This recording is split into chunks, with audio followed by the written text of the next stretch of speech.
ভাইয়েরা, বিশেষ করে মুরব্বী বাবারা, আমরা সকলেই মাহফিলের প্যান্ডেলে চলে আসবো ইনশাআল্লাহ। আলহামদুলিল্লাহ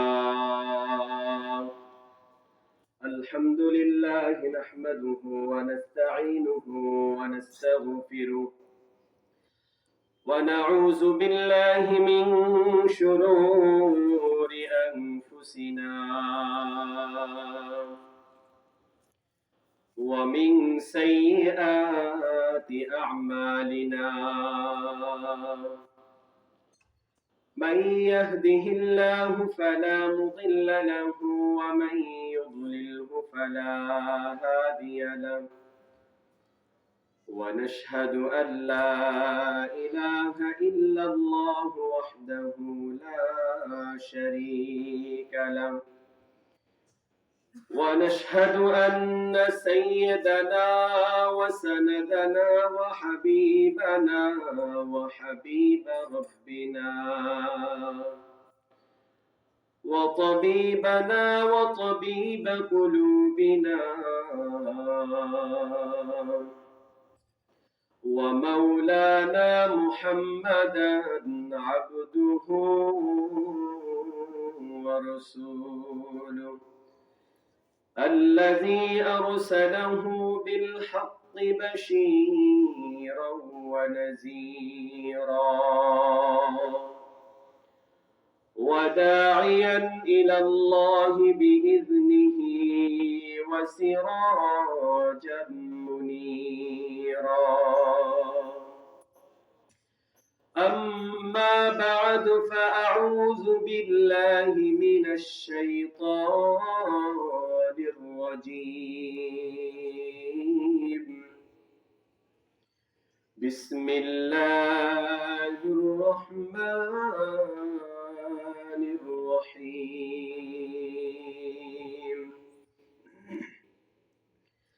ألهاكم التكاثر حتى زرتم المقابر وقال رسول الله صلى الله عليه وسلم يتبع الميت ثلاث فيرجع اثنان ويبقى واحد يتبعه أهله وماله وعمله يرجع أهله وماله ويبقى عمله أو كما قال عليه الصلاة والسلام या रब मेरे आँखों में समा जाए मदीना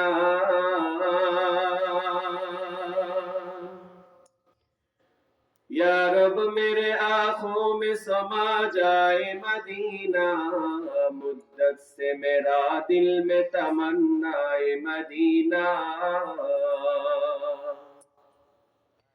मुद्दत से मेरा दिल में तमन्नाए मदीना तू मर्द मुसलमान हो तो मर्द मुसलमान एक हाथ में तलवार है एक हाथ में कुरान आकाश के बदीनार दरम खैरुन यंदूत आकाश के बदीनार दरम खैरुन यंदूत सर आकिबतन दर सर दीनार दरम का सर आकिबतन दर सर दीनार दरम का खाही के मुतामत्ति शवज नेमत दुनिया खाही के मुतामत्ति शवज नेमत दुनिया बाखल्क करम कुंच खुदा बात करम का बाखल के करम कुंच खुदा बात करम कर ला इलाहा इल्लल्लाह ला इलाहा इल्लल्लाह ला इलाहा इल्लल्लाह ला इलाहा इल्लल्लाह ला इलाहा لا إله إلا الله لا إله إلا الله لا إله إلا الله لا إله إلا الله لا إله لا إله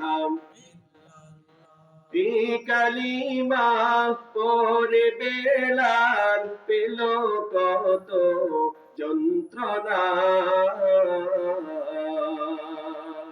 এই কালিমা পড়ে হুসাইন শহীদ হলেন কারবালায় জান চলে যাক প্রাণ চলে যাক তবুও জবানে ইল্লাল্লাহ লা ইলাহা ইল্লাল্লাহ লা ইলাহা ইল্লাল্লাহ লা ইলাহা ইল্লাল্লাহ লা ইলাহা ইল্লাল্লাহ লা ইলাহা লা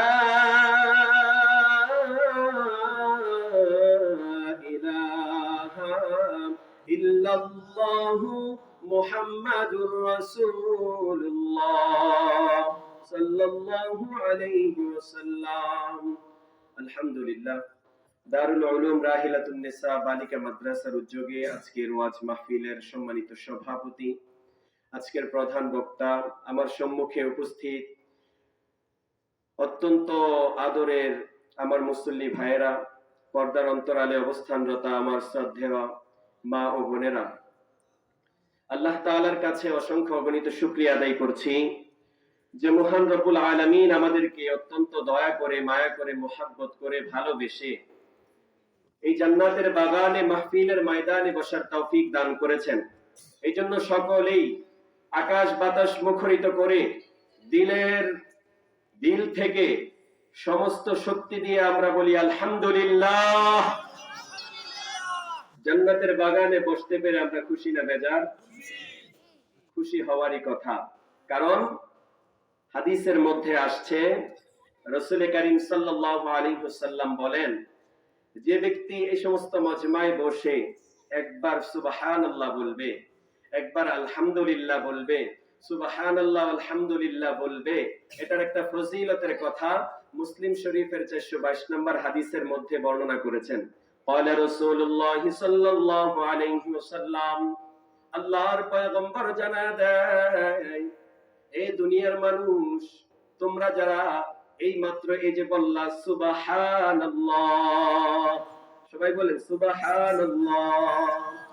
আল্লাহর পয়গম্বর জানায় দেয়, এই মাত্র যারা সুবহানাল্লাহ বললা, আল্লাহ তাআলার পয়গম্বর জানায় দেয় যে আল্লাহ তাআলা তোমাদের আমলনামার মধ্যে মিজানের পাল্লা নেকি দ্বারা ভরপুর করে দিয়েছে। সকলে বলেন সুবহানাল্লাহ, জোরে বলেন না সুবহানাল্লাহ, আলহামদুলিল্লাহ। আল্লাহর পয়গম্বর জানায় দেয়, এই যে যারা মাত্র সুবহানাল্লাহ আলহামদুলিল্লাহ এই দুইটাকে একসাথে বললাম, মা বাইনাস সামাওয়াতি ওয়াল আরদ, আসমান এবং জমিনের মধ্যে যত ফাঁকা জায়গা আছে আল্লাহ তাআলা এই মুহূর্তে নেকি দ্বারা ভরপুর করে দিয়েছে। সুবহানাল্লাহ। তাহলে এই মজলিসে আসলে লাভ না ক্ষতি? আল্লাহর পয়গম্বর হাদিসের মধ্যে জানায় দেয়, সবচেয়ে উত্তম স্থান হচ্ছে মসজিদ। এই মসজিদের একটা অংশই এই সমস্ত ওয়াজ মাহফিল, ঠিক কিনা বলেন? আল্লাহর পয়গম্বর বলেন, আহাব্বুল বিলাদি ইলাল্লাহি মাসাজিদুহা, আল্লাহ তাআলার কাছে সবচেয়ে পছন্দনীয় স্থান হচ্ছে আল্লাহ তাআলার মসজিদ সমূহ। ওয়া আবগাদুল বিলাদি ইলাল্লাহি আসওয়াকুহা, আর সবচেয়ে নিকৃষ্ট জায়গা হচ্ছে সমস্ত মেলা বাজার, ঠিক কিনা? সবচেয়ে নিকৃষ্ট জায়গা এগুলা, কিন্তু নিকৃষ্ট জায়গার মধ্যে কিন্তু মানুষ বেশি পাওয়া যায়। কেন জানেননি? আল্লাহ তাআলা পবিত্র কোরআনের মধ্যে জানায় দেয় যে জাহান্নামকে পরিপূর্ণ করা হবে মানুষ দ্বারা এবং পাথর দ্বারা। নাউজুবিল্লাহ। তো জাহান্নামের মানুষগুলা টোকায় বার করা লাগবে না? এই জন্যই তো বিভিন্ন খারাপ জায়গার মধ্যে মানুষের সমাগম বেশি। দেখতেন এখানে যদি একটা শিল্পী, গানের শিল্পী দাওয়াত দেওয়া হইতো, লোকে সমাগম হয়ে যেত। কোথায় দিল সেটা দেখবে না, কোন চিপার মধ্যে দিল সেটা দেখবে না, দেখবে কোন শিল্পী আসছে, কিরকম ডান্স দিয়েছে, কবরটা কিভাবে ঝুলিয়েছে, এগুলা দেখে দেখে লোকে সমাগম হয়ে যেত, ঠিক কিনা বলে? কিন্তু আজকে এখানে ইসলামী মাহফিল হচ্ছে, কোরআনের কথা হচ্ছে, হাদিসের কথা হচ্ছে, মানুষগুলো রাস্তার মধ্যে দাঁড়িয়ে আছে, তারপরে মাহফিলে আসতে মনে চায় না তাদের। আল্লাহ তাআলা আমাদেরকে বোঝার তৌফিক দান করুক, সকলে বলি আমিন।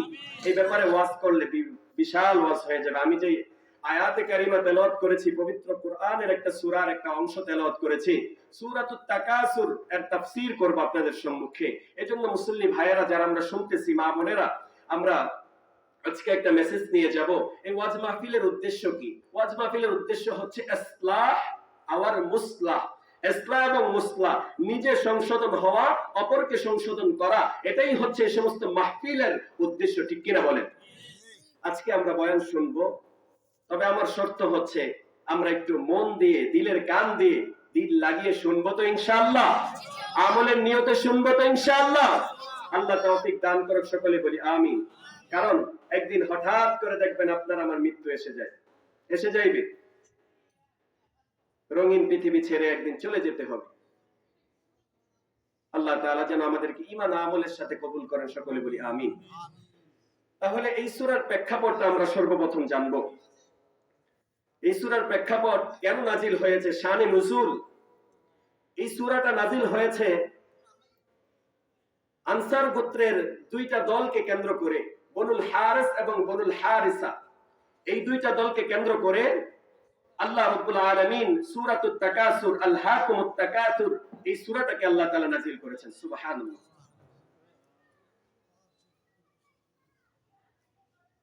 তারা কি করত? তাফাখরু ওয়া তাকাসুরু, তারা ধন সম্পদের প্রতিযোগিতা করত, অহংকার করত, তাদের অনেক প্রচুর ধন সম্পদ ছিল। এর কারণে তারা বিভিন্ন ভাবে তারা অহংকার করত, মানুষকে মানুষ মনে করত না। সম্পদের মোহে পড়ে, সম্পদের মায়ায় পড়ে তারা একেবারে অন্ধ হয়ে গিয়েছে। তখন আল্লাহ তাআলা এই সূরাকে নাজিল করলেন। আল্লাহ বলেন, আলহাকুমুত তাকাসুর। আল্লাহ পাক রব্বুল আলামিন বলেন, দুনিয়ার মানুষগুলা প্রাচুর্যের প্রতিযোগিতায় একেবারে অন্ধ হয়ে গেছে। প্রাচুর্যের প্রতিযোগিতায় তারা আল্লাহ থেকে অনেক দূরে সরে গিয়েছে। তার মানে মুদ্রা কথা হলো, সার কথা হলো, প্রাচুর্যের প্রতিযোগিতায় অনেক সম্পদ আল্লাহ তাদেরকে দিয়েছে। সম্পদের প্রতিযোগিতায় পইরা, সম্পদের লালসায় পইরা তারা আল্লাহ থেকে একেবারে গাফেল হয়ে গিয়েছে। বর্তমান সমাজে দেখেন না, যাদের কিচ্ছু ছিল না, ঘরের মধ্যে রান্না করার পাল্লাটা পর্যন্ত ছিল না, কিন্তু যখন যে মাত্র হঠাৎ করে দুইটা টাকা হয়ে গেছে, তার ভাবে আর তার সামনে তা যাওয়া যায় না, ঠিক কিনা বলেন? আছে কিনা এরকম লোক? অনেক আছে, তার সামনে যাওয়া যায় না। অথচ আল্লাহ তাআলা মিন ফাদলিল্লাহ, আল্লাহ বলেন যে বান্দা আমি তো তোকে অনুগ্রহ করে সম্পদ দিয়েছি, তোর তো কিচ্ছু ছিল না, তুই শূন্য ছিলি, তোকে আমি অনুগ্রহ করে দিলাম, এগুলা তুই ভালো জায়গায় প্রয়োগ করবি, যথাস্থানে প্রয়োগ করবি, কিন্তু তুই তা না কইরা অহংকার করতেছিস। আল্লাহ এটাই বললেন, আলহাকুমুত তাকাসুর। যদিও ওই দুই গোত্রের জন্য নাজিল করেছে, কিয়ামত পর্যন্ত যত মানুষ এই রোগে রোগাক্রান্ত থাকবে তাদের জন্য এই হুকুম শামিল হয়ে যাবে। সুবহানাল্লাহ। আল্লাহ তাআলা এটাই বললেন, আলহাকুমুত তাকাসুর। খুব সংক্ষিপ্ত ভাবে করব, সময় সংক্ষেপ। আল্লাহ তাআলা বলেন দুনিয়ার প্রাচুর্যের মায়ায় পয়রা, প্রাচুর্যের প্রতিযোগিতায় পয়রা তোমরা আল্লাহকে ভুলে গিয়েছো, আল্লাহ থেকে বড় দূরে সরে গিয়েছো, আল্লাহ থেকে তোমরা গাফেল হয়ে গিয়েছো। কতদিন পর্যন্ত? আল্লাহ তাআলা সেটাও জানায় দেন, হাত্তা যুরতুমুল মাকাবির, কবরে যাওয়ার আগ পর্যন্ত তোমাদের প্রতিযোগিতা চলতেই থাকবে, চলতেই থাকবে। 3 তলার মালিক হয়েছে 5 তলা, 5 তলার মালিক হয়েছে 7 তলা, 7 তলার মালিক হয়েছে 10 তলা, 10 তলার মালিক হয়েছে 15 তলা, 10 বিঘা জায়গার মালিক হয়েছে 20 বিঘা লাগবে। এভাবে তোমার লাগবেই লাগবে, লাগবেই লাগবে। ব্যস্ততার কারণে নামাজ পড়তে পারো না, ব্যস্ততার কারণে ইসলামের কাজগুলা করতে পারো না, ব্যস্ততার কারণে তুমি ইসলাম মেনে চলতে পারো না। হবে তোমার এই ব্যস্ততা শেষ হবে। আল্লাহ তাআলা জানায় দিলেন, হাত্তা যুরতুমুল মাকাবির, কবরে যখন প্রবেশ করবা, কবরের মধ্যে যখন তোমাকে ঢুকায় দেওয়া হবে, তোমার সব ব্যস্ততা সেদিন শেষ হয়ে যাবে, ঠিক কিনা? আল্লাহ তাআলা এটাই জানায় দিলেন, আল্লাহকুমুত তাকাসুর হাত্তা যুরতুমুল মাকাবির, দুনিয়ার প্রাচুর্যের মায়ায় পয়রা, প্রাচুর্যের প্রতিযোগিতায় পয়রা তোমরা আল্লাহকে ভুলে গিয়েছো। প্রাচুর্যের প্রতিযোগিতায় পয়রা তোমরা আল্লাহকে ভুলে গিয়েছো। কতদিন পর্যন্ত? হাত্তা যুরতুমুল মাকাবির, কবর পর্যন্ত। ক্বালা রাসূলুল্লাহ সাল্লাল্লাহু আলাইহি ওয়াসাল্লাম, বুখারী শরীফের 6425 নম্বর হাদিস। আল্লাহর পয়গম্বরের সাহাবী জানায় দেয়, ক্বালা রাসূলুল্লাহ সাল্লাল্লাহু আলাইহি ওয়াসাল্লাম, আন্না রাসূলুল্লাহ সাল্লাল্লাহু আলাইহি ওয়াসাল্লাম বা'আসা রাসূলুল্লাহ সাল্লাল্লাহু আলাইহি ওয়াসাল্লাম, আল্লাহর পয়গম্বর পাঠাইলেন আবা উবাইদা ইবনুল জাররাহ ইলাল বাহরাইন। আল্লাহর রাসূল আবু উবাইদা ইবনুল জাররাহকে বাহরাইনে পাঠাইলেন, বাহরাইন দেশে পাঠাইলেন। ওয়া আমারু আলাইহিমুল আলা ইবনুল হাজরামি রাদিয়াল্লাহু তাআলা আনহু। বাহরাইন ছিল একটা অমুসলিম দেশ, বাহরাইন ছিল একটা মুসলিম দেশ। সেই মুসলমান দেশের মধ্যে হিন্দুরা জিজিয়া দিয়া, কর দিয়া, ট্যাক্স দিয়া থাকতো। এই বাহরাইনের আমির বানাইছিলেন আলা ইবনুল হাজরামিকে। আমরা একটা কথা মনে রাখবো, এই হাদিসটা বোঝার ক্ষেত্রে সহজ হবে।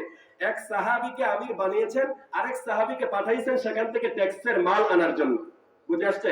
বাহরাইনে একজন সাহাবীকে আমির বানিয়েছেন, আরেকজন সাহাবীকে মদিনা থেকে পাঠিয়েছেন তার থেকে কি আনার জন্য? ট্যাক্সের মাল আনার জন্য। খুব মনোযোগ দিয়ে শুনেন, হাদিসের মধ্যে আমরা তাফসীরের মধ্যে ঢুকে যাচ্ছি। তো রাসূল কারীম সাল্লাল্লাহু আলাইহি সাল্লাম আবু উবাইদা ইবনুল জাররাহকে পাঠাইলেন, এটাই বললেন। ওই দিক দিয়ে আবার কি হুয়া সালাহা আহলাল বাহরাইন, যে বাহরাইনের সাথে রাসূল কারীম সাল্লাল্লাহু আলাইহি সাল্লাম চুক্তি করেছেন যে যারা অমুসলিম আছো তারা ট্যাক্স দিয়ে তোমরা থাকতে হবে। তো রাসূল কারীম সাল্লাল্লাহু আলাইহি ওয়াসাল্লাম আবু উবাইদা ইবনুল জাররাহকে পাঠাইলেন। ফাকাদিমা আবু উবাইদা ইবনুল জাররাহ ইলাল বাহরাইন। আবু উবাইদা ইবনুল জাররাহ রাদিয়াল্লাহু তাআলা আনহু বাহরাইন থেকে আসলেন, বাহরাইন থেকে মদিনায় চলে আসলেন, সম্পদ নিয়ে চলে আসলেন।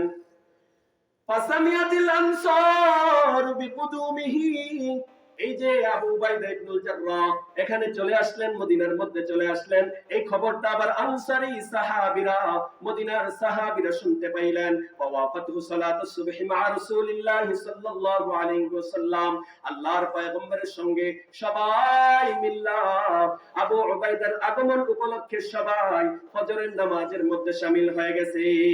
তার মানে বোঝা যায় আবু উবাইদা ইবনুল জাররাহ যেই মাত্র মদিনার মধ্যে আসলেন, আয়েশা সর্বপ্রথম যেই নামাজ পড়লেন সেই নামাজের নাম কি?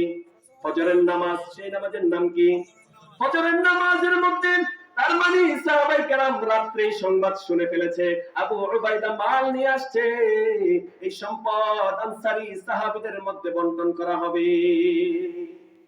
ফালাম্মান সরফা, পয়গম্বর যখন সালাম ফিরাইলেন, তাআররাদু লাহু, সালাম ফিরানোর পরে ইমাম সাহেব মুসল্লিদের দিকে ফিরা বসে না? বসে কিনা? রাসূল কারীম সাল্লাল্লাহু আলাইহি ওয়াসাল্লাম মুসল্লিদের দিকে ফিরা বসলেন। তাআররাদু লাহু, দেখলেন খুব আগ্রহ বইরা সাহাবায়ে কেরাম রাসূলের দিকে তাকাইয়া বসে আছে। আর অন্যান্য সময় তো বসে স্বাভাবিকভাবে বসে থাকে, ওই দিন খুব আগ্রহ বইরা, খুব আগ্রহ নিয়ে বসে আছে। রাসূল কারীম সাল্লাল্লাহু আলাইহি ওয়াসাল্লাম বলেন, ইন্নী সামিআতু বিকুদুমি আবি উবাইদাতা ওয়া আন্নাহু জাআ বিশাইইন। আল্লাহর পয়গম্বর বলেন, এই সাহাবায়ে কেরাম, এই আনসারী সাহাবায়ে কেরাম, আমার ধারণা আবু উবাইদা যে সম্পদ নিয়ে আসছে, এই সম্পদের জন্য তোমরা এখানে উপস্থিত হয়েছ। ফাতাবাসসামা রাসূলুল্লাহ সাল্লাল্লাহু আলাইহি ওয়াসাল্লাম, আল্লাহর পয়গম্বর একটা মুচকি হাসি দিয়ে দিলেন। তাদের এই অবস্থাটা দেখা একটা মুচকি হাসি দিয়ে বললেন, আবশিরু ওয়া আমিলু মা ইয়াসুররুকুম। ও সাহাবায়ে কেরাম, তোমরা সুসংবাদ গ্রহণ করো, তোমরা সুসংবাদ গ্রহণ করো, এবং ওয়া আমিলু, তোমরা আশা রাখো, মা ইয়াসুররুকুম, এমন আশা যে আশা তোমাদেরকে আনন্দিত করবে। অর্থাৎ এই সম্পদ যেগুলা উবাইদা ইবনুল জাররাহ নিয়ে আসছে, এগুলা তোমাদের মাঝেই বন্টন করা হবে। সুবহানাল্লাহ বলবেন। সাহাবায়ে কেরাম যেটা লাগে আসছে সেটা তো পাইয়ে গেল। রাসূল বলে দিলেন, সাহাবায়ে কেরাম তোমরা চিন্তা কইরো না, তোমাদের মাঝে এই সম্পদ বন্টন করা হবে। এগুলা ঘরের মধ্যে ঢুকিয়ে দেওয়া হবে না, খাটের নিচে ঢুকানো হবে না, আলমারির নিচে ঢুকানো হবে না, ঠিক কিনা বলেন? আমাদের চেয়ারম্যান মেম্বাররা কি করে? খাটের নিচে তেল পাওয়া গেছে কিনা, খাটের নিচে আটার বস্তা, চালের বস্তা পাওয়া গেছে কিনা? পাওয়া গেছে। একে একে শেষ করেছি, সবার দেখা হইল শেষ, দেখতে দেখতে গুল্লায় গেল আমার সোনার বাংলাদেশ। একে একে শেষ করেছি, সবার দেখা হইল শেষ, দেখতে দেখতে গুল্লায় গেল আমার সোনার বাংলাদেশ।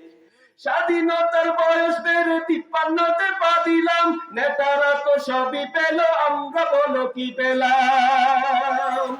স্বাধীনতার বয়স বেড়ে 53তে পা দিলাম, নেতারা তো সবই পেল, আমরা বলো কি পেলাম। শান্তির লাগি কান্দা মরি, শান্তির কোনো নাহি লেশ, দেখতে দেখতে গোল্লায় গেল আমার সোনার বাংলাদেশ। যেই নেতাদেরকে 53 বছর আমরা দেখলাম তারা খাটের নিচে তেল, সয়াবিন তেলের বোতল লুকায় রাখছে। যেই নেতাদেরকে আমরা দেখলাম তার সুইস ব্যাংক টাকা দিয়ে ভর্তি করে ফেলেছে। যেই নেতাদেরকে দেখলাম তারা তাদের ব্যাংক ব্যালেন্স ভর্তি কইরা বিদেশে গিয়া বেগম পাড়ায় বাড়ি বানিয়েছে।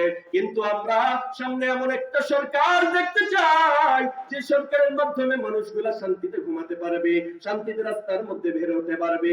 যেই সরকারের মাধ্যমে, যেই সরকার আসলে, যেই মানুষ আসলে মানুষগুলা নিরাপত্তার সাথে চলতে পারবে, মানুষ দরজা খুলে ঘুমিয়ে যাবে। হযরত ওমরের মতো, ওমর যেভাবে শাসন করেছে, ওমর ইবনে আব্দুল আজিজ রাহমাতুল্লাহি আলাইহি কেমন শাসন করেছেন, ঘটনার মধ্যে লিখেন, ইতিহাসের মধ্যে লিখেন, বাঘে এবং বকরি এক ঘাটে পানি খেয়েছে।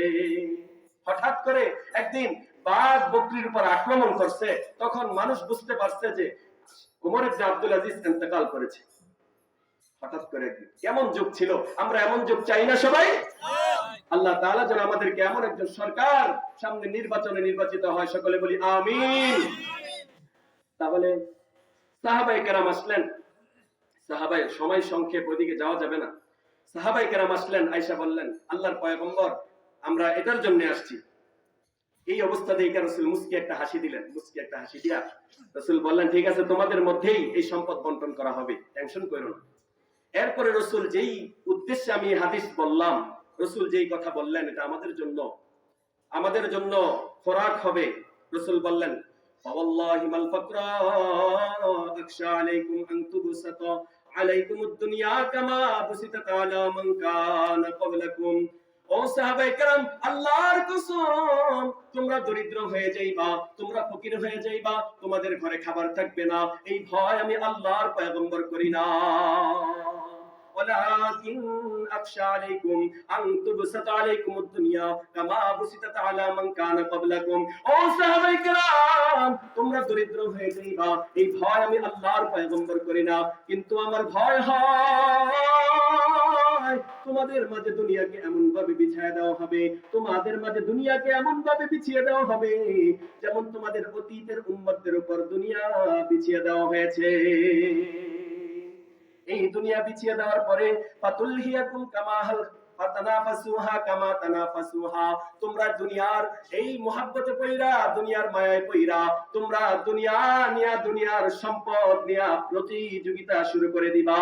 যেমন তোমাদের অতীতের উম্মতরা দুনিয়ার লোভের, দুনিয়ার সম্পদের লোভের মায়া সামলাইতে না পাইরা তারা প্রতিযোগিতা করেছে, অহংকার করেছে, তার সামনে ভাবের ছোটে আসা যায় নাই। এরকম তোমার অতীতের উম্মতেরা এগুলা করেছে।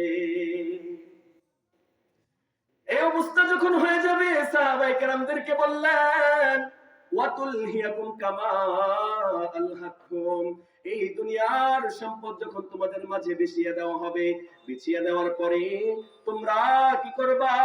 তোমরা আল্লাহ থেকে তোমরা দূরে সরে যাইবা। সম্পদ হবে কিন্তু সম্পদ তোমাকে মসজিদে নিতে পারবে না।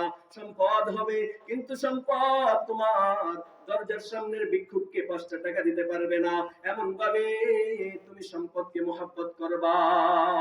এটাই বললেন এ সাহাবায়ে কেরাম, আমার ভয় হয় তোমাদের মধ্যে সম্পদ প্রচুর হবে কিন্তু সম্পদ হওয়ার পরে তোমরা আল্লাহকে ভুলে যাইবা।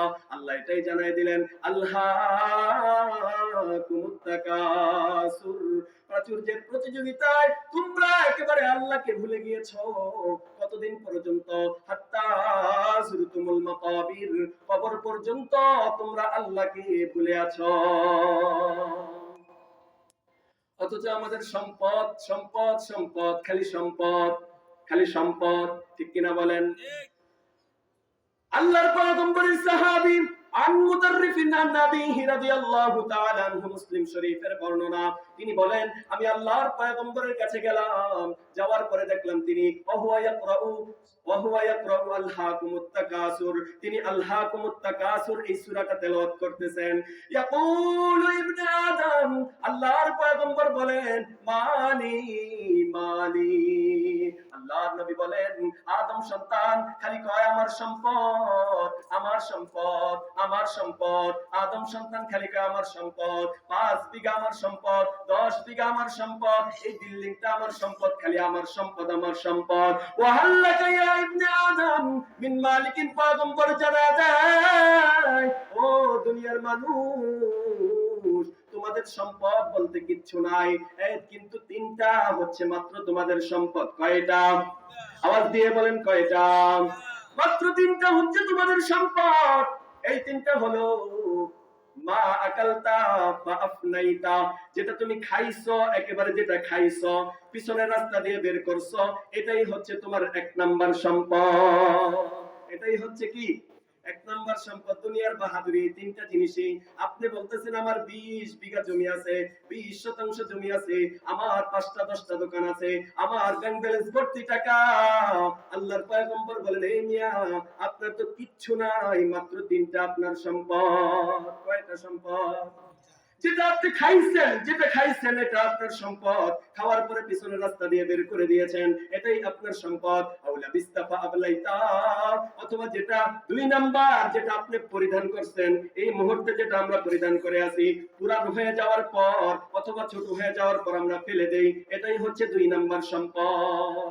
3 নাম্বার হচ্ছে আউ তাসাদদাক্তা ফাআমদাইতা, যেটা তুমি সদকা করছো, সদকা, সদকা করার পর কিছু মাল কমে না? বাহ্যিক দৃষ্টিতে কমে, কিন্তু আল্লাহর কাছে বাড়ে। এই ঘোষণা দিয়েছেন কে? আল্লাহ। আও তাসাদদাক্তা ফাআমদাইতা, এই যে তুমি যে সদকার মাধ্যমে তোমার যে সম্পদটা তুমি নষ্ট করেছো, ফাআমদাইতা, তুমি যে সম্পদটা নষ্ট করেছো, এটাই হচ্ছে তোমার সম্পদ, এটাই হচ্ছে মূল সম্পদ। এই সম্পদটাই তোমার কাল কবরের মধ্যে কিয়ামতের ময়দানে কাজে লাগবে। তাহলে যে আমরা শুধু মাল মাল করি, দুনিয়া দুনিয়া করি, দুনিয়া বুঝতে পারছেন তো কোন জিনিসের নাম? আল্লাহ আমাদেরকে পাঠিয়েছেন অনেক সম্পদ দিয়া, কিন্তু এই সম্পদ তো আমাদের না। যার প্রমাণ তো আপনারা নিজেই, যে মৃত্যুবরণ করলে সাথে কে কত বিঘা জমি নিয়ে গেছে? নিয়ে গেছে নি? একজনও নিয়ে যাইতে পারে নাই। এই জন্য পয়গম্বর জানা যায় মানুষের সম্পদ মাত্র 3টা, যেটা খাইছে বার কইরা দিছে এটাই সম্পদ, যেটা পড়ছে পুরান হয়ে গেছে, ছোট হয়ে গেছে, খাটো হয়ে গেছে, ওটাই হচ্ছে 2 নাম্বার সম্পদ। 3 নাম্বার সম্পদ হলো যেটা তুমি সদকা করছো, এটা আল্লাহর দপ্তরে জমা আছে, এটাই তোমার সম্পদ, এটাই তোমার সম্পদ। আল্লাহ তাআলা এটাই বলতেছেন, দুনিয়ার প্রাচুর্যের প্রতিযোগিতায় তোমরা আল্লাহকে ভুলে গেছো, কবর পর্যন্ত তোমরা একেবারে গাফেল হয়ে আছো। আরে তোমাদের সম্পদ বলতে তো কিচ্ছু নাই, সম্পদ তো মাত্র 3টা, যেটা খাইছো সেটা বার করে দিছো মিয়া।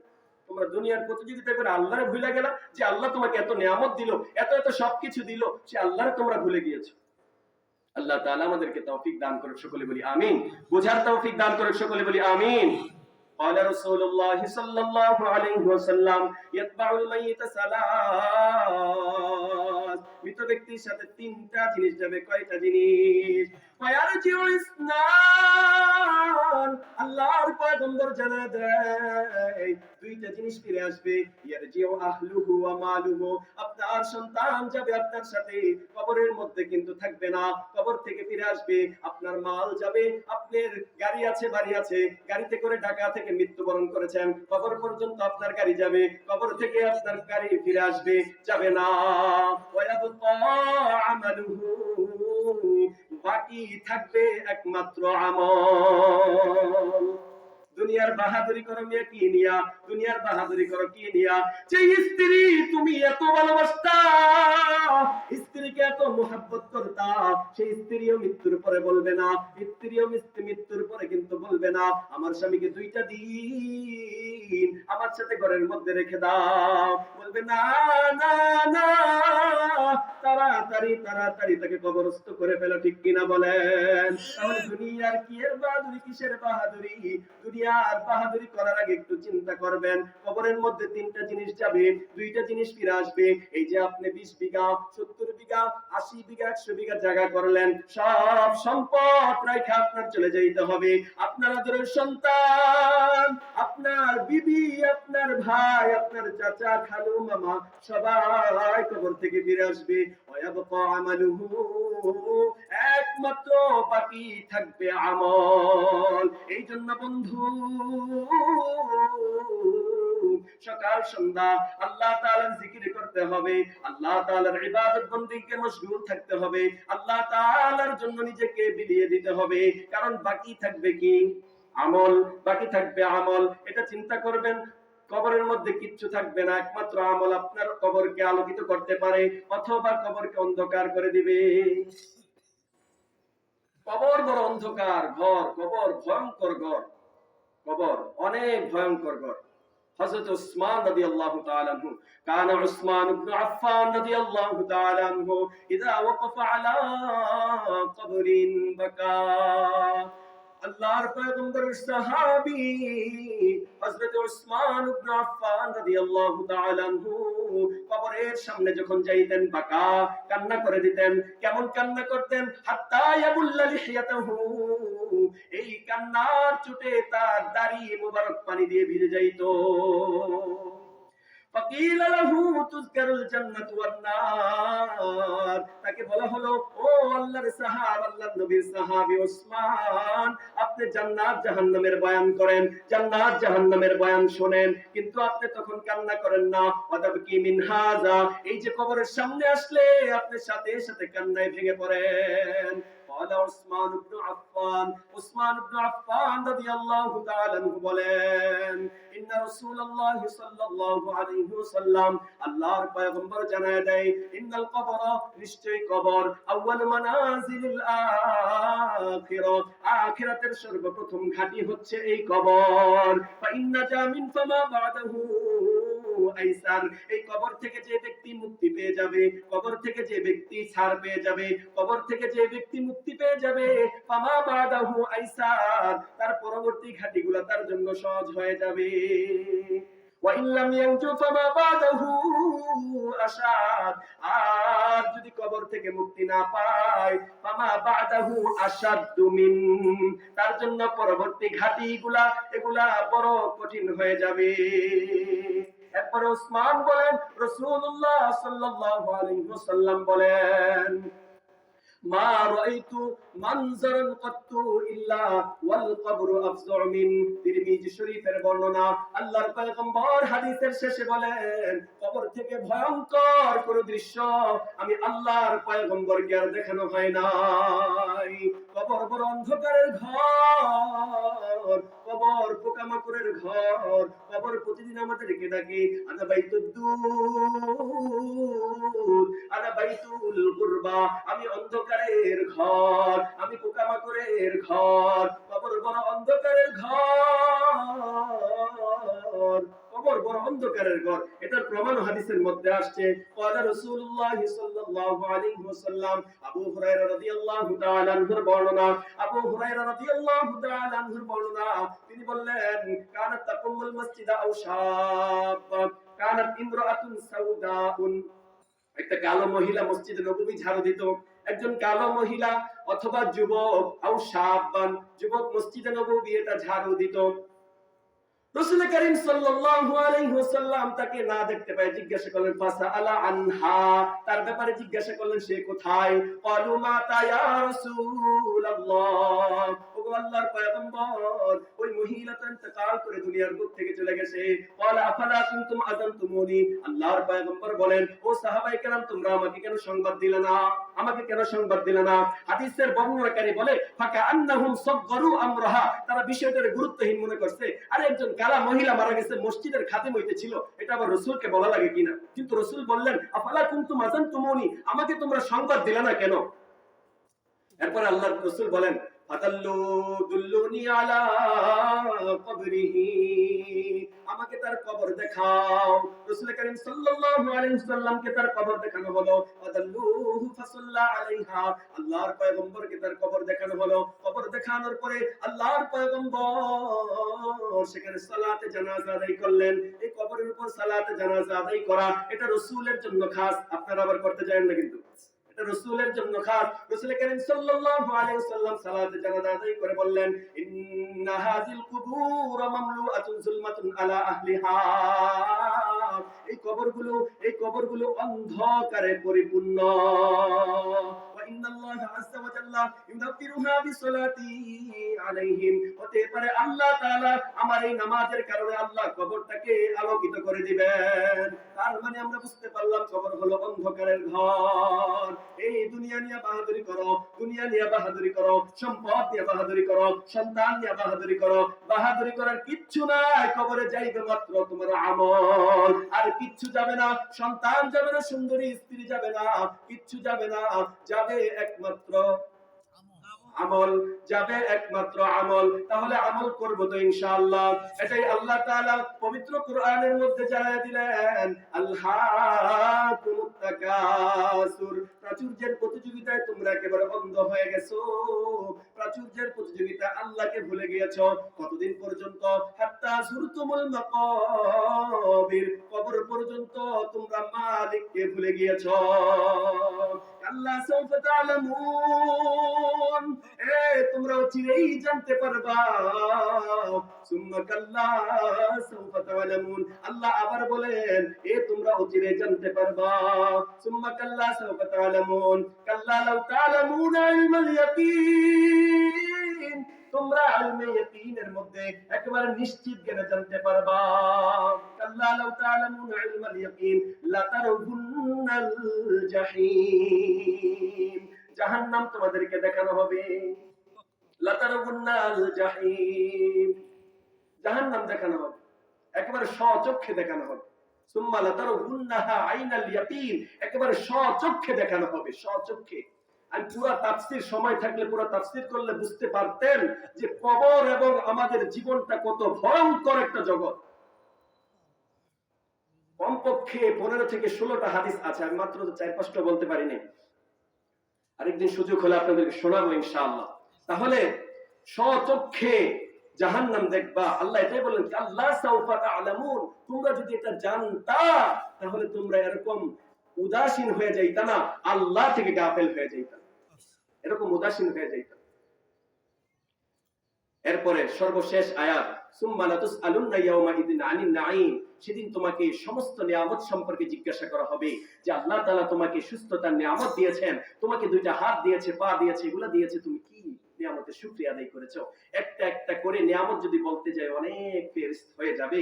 আল্লাহ তাআলা যেন আমাদেরকে সংক্ষিপ্তে যে তাফসীর করলাম এগুলো বুঝার এবং আমল করার তৌফিক দান করেন, সকলে বলি আমিন। আরেকজন যদি আল্লাহ সুযোগ দেয় ইনশাআল্লাহ পুরো সূরার তাফসীর করার চেষ্টা করব ইনশাআল্লাহ। আল্লাহ তাআলা যেই কথা বললাম আমি সহ সবাইকে যারা শুনলাম আল্লাহ তাআলা যেন আমল করার তৌফিক দান করেন, সকলে বলি আমিন। ওয়া আখিরু দাওয়ানা আলহামদুলিল্লাহি রাব্বিল আলামিন। কবরের জন্য যেন আমরা প্রস্তুতি নিয়ে মরতে পারি, আল্লাহ তৌফিক দান করুন, সকলে বলি আমিন।